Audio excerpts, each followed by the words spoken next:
पश्चिम ओडिशार प्रवेश द्वार रेढ़ाखोल निर्वाचन मंडली अतीत में कांग्रेस गड़ थिबा ए आसन 2000 मसीहा परठू बीजेडी कब्जारे रही आसी जदिओ एठारे प्रतिथर त्रिमुखी लड़े होता है लगातार भावे बाजी मारी आसुछि बिजु जनता दल।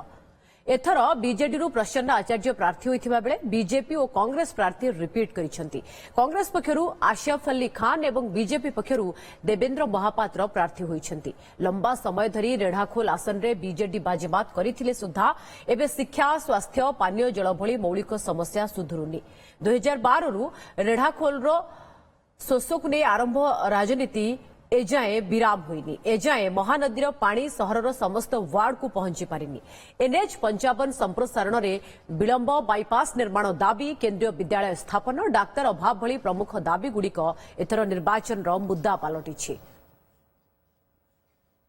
रेढ़ाखोल निर्वाचन में एथर बिजु जनता दल वरिष्ठ बीजेडी नेता प्रसन्न आचार्य टिकेट पाई रणांगन रही। सर ओटीवी को स्वागत। कहे 2009 मसीह आप जमी टिकेट पाइले 2024 रे मध्य से रोमांचक एवं कौतूहलपूर्ण थिला आपन टिकेट पाइबारे चर्चा भी थिला राज्य रे, तो केमती सर से टिकेट पाइबार अनुभूति? राजनीति तो दीर्घ अनुभूति अच्छी, टिकेट पाइबार भी अनुभूति अच्छी, टिकेट न पाइबार भी अनुभूति अच्छी।